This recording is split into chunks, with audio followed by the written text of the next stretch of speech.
Capítulo 72. Variável parte 2.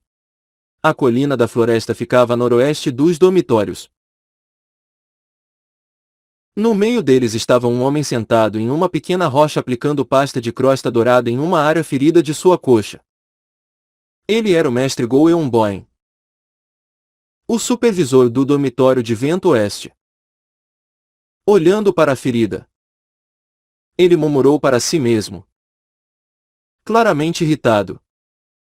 Ainda assim, os mestres da academia estão falando sério. Os mestres não haviam respirado o veneno, mas o haviam consumido diretamente. Mas ainda assim conseguiram reunir uma resistência muito mais violenta do que ele havia previsto. Durante a luta, ele sofreu ferimentos na coxa e no ombro.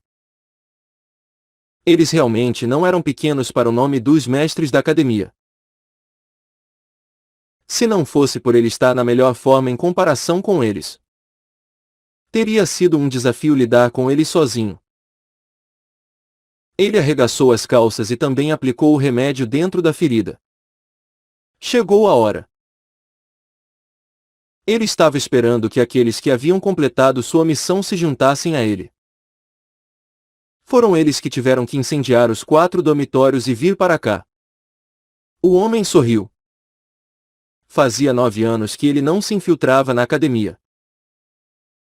Eu não esperava que levasse 9 anos para fazer isso. Com o tempo, trouxeram cada um de seus homens. E não houve complicações, pois eles fizeram isso lentamente, um após o outro. O veneno foi aplicado através da ventilação nos dormitórios para envenenar todos os alunos de uma só vez. Eu não achava que o sistema de dormitório deles seria tão fraco.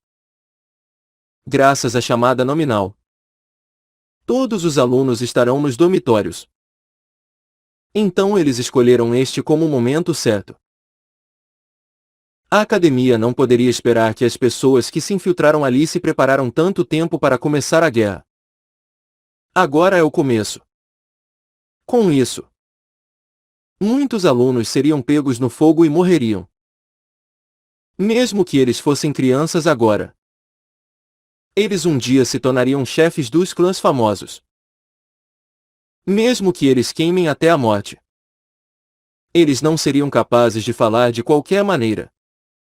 Não nos amaldiçoe. Se você quiser se ressentir de nós pela morte, ela deve ser dirigida a seus pais e professores. Eles estavam apenas devolvendo o que haviam passado. 17 anos atrás. Eles também tentaram matar os filhos das forças do mal. Foi um castigo sangrento para eles. E o início seria a Academia de Artes Marciais Celestiais. PAC. Naquele momento, o som de arbustos farfalhar pôde ser ouvido. E Goeon-Boen olhou em direção ao som e viu 2 homens mascarados saindo de lá. E ele sorriu. A missão. O dormitório Lâmina Sul tinha sido incendiado. Bom. Finalmente. O ponto alto do incêndio criminoso aconteceu. Ele não conseguia parar o sorriso em seu rosto enquanto pensava nos rostos da equipe da academia. Sabendo a verdade por trás disso.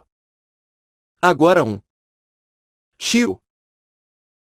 Assim que ele terminou, mais 2 pessoas mascaradas apareceram do mato. E eles relataram imediatamente. Dormitório Rio Leste também está pegando fogo. Bom trabalho. Goeon-Boen elogiou-os.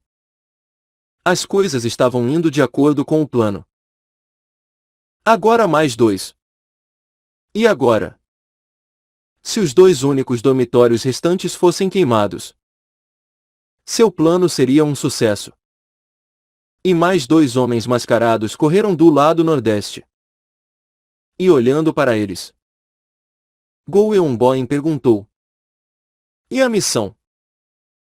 Nisso, Os homens mascarados disseram em choque. Líder. Havia uma variável. Variável. Encontramos um obstáculo no caminho. E então o fogo acabou sendo aceso. Mas algo de repente voou do lado norte e o apagou. O que você está falando agora? Goemboin levantou as sobrancelhas. Não importa o quanto ele tentasse entender. Ele não conseguia entender essa bobagem. O fogo foi iniciado e... Em seguida... O que aconteceu? Desembuche logo. Não sabemos o que aconteceu. De repente... Um vento como uma tempestade veio do nada e o fogo no dormitório celestial do norte se apagou. Isso faz sentido. Veio um vento de tempestade. Goemboin olhou para eles, estreitando os olhos, pensando que tudo isso era um pouco absurdo demais. Isso significa que você falhou. Pedimos desculpas. Pak. Os dois homens mascarados apressadamente se ajoelharam de joelhos e se curvaram. O fracasso da missão significou a morte. Goemboin, que olhou para eles, cerrou o punho. Tudo deveria ter dado certo. Se possível, esse dormitório deveria ter sido queimado. O fracasso de um lugar não foi nada mais do que um defeito em seu grande começo. Bastardos estúpidos. Pedimos desculpas. No entanto, não esperávamos a variável. Variável. Não sabíamos que haveria pessoas acordadas naquele momento. O que? Goemboin franziu a testa. Você disse que eles estavam acordados. Além disso, eles não eram os únicos acordados. Mas não tinham problemas para se mover. O que? O efeito do veneno já havia sido demonstrado. Era algo que tinha sido preparado com muito cuidado, para que não matasse uma pessoa, mas deixasse seu corpo fraco. Nem mesmo os mestres foram deixados de lado. Mas alguns alunos estavam completamente bem. Se exposto a ele uma vez, não é inédito para alguém formar uma tolerância a ele. E para que essa quantidade não funcione mais. Mas este não pode ser o caso do valor que liberamos. Algo parecia estranho. Isso significava que as pessoas acordadas tinham uma tolerância inata a ela. Assim como ele estava intrigado com isso. Pak. Ele podia sentir uma energia por trás dos arbustos. E Goemboin, que pensou que eram os outros homens mascarados que se viraram. Mas à medida que os arbustos se moviam inesperadamente, pessoas desconhecidas saíram. Era Jin-Yuki e Airia. Não. Como vocês estão aqui? Os homens mascarados do dormitório celestial norte não conseguiam esconder seu choque. Talvez eles não esperassem que esses jovens os seguissem. Goemboin falou com uma expressão aterrorizante. Não foi suficiente que você falhasse na missão. Agora você até conseguiu que eles o seguissem. Pedimos desculpas. São eles que não dormiram e perturbaram a nossa missão. O que? Esses. Ele olhou para Jin-Yuki e Airia. E os homens mascarados sacaram suas armas. O jovem mestre Jin-Yuki. Eles parecem muitos. Airia estava um pouco abalado. Primeiro de tudo, Jin-Yuki seguiu descuidadamente os homens mascarados. E ele sentiu algo inquietante. E esse pensamento parecia estar correto. Jin-Yuki também ficou chocado com o número de pessoas mascaradas que ele estava vendo. O incêndio criminoso ocorreu em todos os dormitórios. Então ele não achava que 2 pessoas poderiam fazê-lo. Mas isso era mais do que ele poderia suportar. Não deveríamos correr agora. Ele ouviu a Ryan sussurrar para ele. Eles poderiam ter lidado com isso se houvesse apenas 1 ou 2. Mas agora era um número considerável. Go-Eun-Boy implicou sua língua e claramente deprimido. Disse. Eles pensam que estão fazendo ações heroicas. Mas estão apenas encurtando suas vidas. Mate logo esses 2. Assim que a palavra veio, os homens mascarados se moveram. Eles logo cercaram os 2. Este também não era o ambiente da academia. Esta foi uma verdadeira luta sem ninguém por perto. Jin Yuki engoliu a ideia de lutar contra todos eles e então começou a reunir energia na ponta dos dedos dos pés. Apresse-se. Os homens mascarados se moveram com as palavras de Go-Eun-Boy. Os primeiros a se moverem foram os infiltrados do Dormitório Celestial do Norte. Foi para compensar os erros que cometeram. O homem mascarado chegou perto de Jin Yuki. Essa velocidade viciosa. O homem tinha apontado para o coração e a cabeça de Jin Yuki. Em resposta, Jin Yuki estendeu os pés, evitando o ataque. Em retaliação, apontou para o pescoço do homem com um chute redondo. O homem mascarado inclinou a cabeça para trás e evitou levemente. Mas o ataque de Jin Yuki não terminou aí. Pak. Técnica de tortura de 8 pés. Chute de estrela redonda. Jin Yuki virou o corpo mais uma vez e chutou o homem no peito. O homem mascarado foi atingido no peito e foi empurrado para trás 3 passos. E agarrou o peito surpreso. Ele sabia que esse garoto era bom. Mas isso era muito melhor do que ele esperava. Nível mestre. Go-Eun-Boy, que estava liderando os homens mascarados, também olhou para Jin Yuki. Neste nível, esta criança poderia ser o topo da sua classe. Pode levar algum tempo para subjugar essa criança se lutarmos 1 a 1. Não percam tempo e façam isso juntos. Sim, senhor. E quando a ordem foi dada, todos os homens mascarados tentaram atacá-los.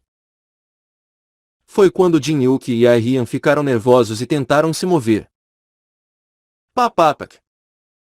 Uk. Uk. Alguém correu pelos arbustos. Era um homem mascarado segurando seu ombro direito, que estava sangrando. E Go-Eun-Boy perguntou com uma carranca. Por que você veio sozinho? E o que é isso? Líder. Peço desculpas. O dormitório Vento Oeste foi um fracasso. O que?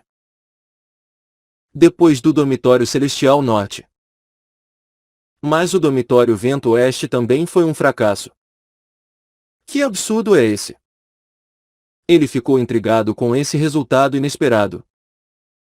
E então alguém veio através dos arbustos. Ouvi dizer que algumas pessoas loucas incendiaram os dormitórios liberando um pouco de pó venenoso e foram reunidas aqui. Era uma mulher de sangue frio com cabelos azuis escuros. Um rosto arrogante. Um leque na mão e roupas que revelavam suas coxas. Ela não era outra senão Gyan Seurin, a supervisora do dormitório Vento Oeste. Kuak. Essa mulher. Olhando para a reação do homem, podia-se dizer quem o havia machucado. Mas ela não foi a única que apareceu. Jin Yuki. Ai Ryan. Senior Sou. Foi Tang Sou Sou quem o chamou com covinhas fofas. Ao lado de Tang Sou Sou estava uma garota bonita com olhos de raposa. E ela era Mayonva. A terceira no ranking do terceiro ano. Ah! Nós vivemos! Ai Rian suspirou com sua aparência. Foi o momento em que eles estavam confusos sobre como lidar com tantos homens mascarados. E essas mulheres incríveis apareceram. Mayonva examinou as pessoas e disse: esses são os animais nos bastidores. Parece que sim. Senhor. Mas há um rosto familiar. Não é esse a supervisora do dormitório Vento Oeste? Gian Seurin. Que havia encontrado Go Eun-boen. Sorriu. Talvez ela não soubesse que ele causou esse incêndio criminoso. Os olhos de Eun-boen ficaram afiados. Como você ficou acordado? Por favor. Não me diga que você pensou que a família Gian se apaixonaria por isso. Afinal, é estúpido até mesmo tentar algo quando tínhamos um membro da família Tang sob mim. Família Tang. Você quer falar assim? Hu. Mas é a verdade. As bochechas de Tang Sou Sou tremeram quando ela olhou para Gian Seurin. Ela não gostava de como essa mulher considerava a família Tang como sua subordinada. Mayonva os parou.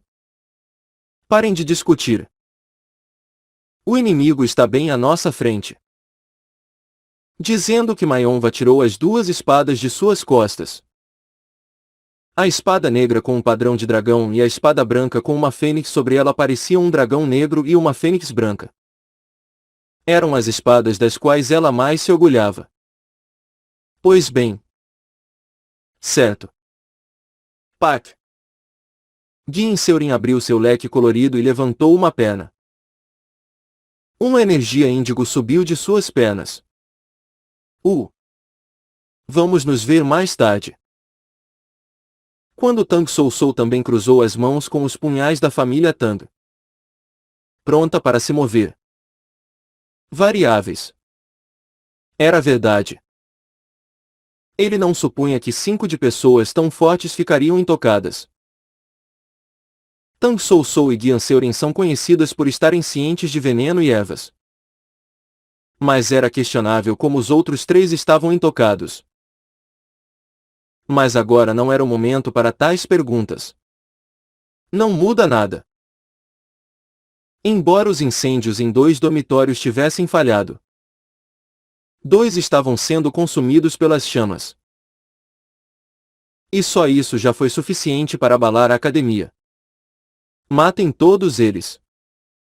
Assim que a ordem foi dada, os homens mascarados se aproximaram deles com suas armas apontadas.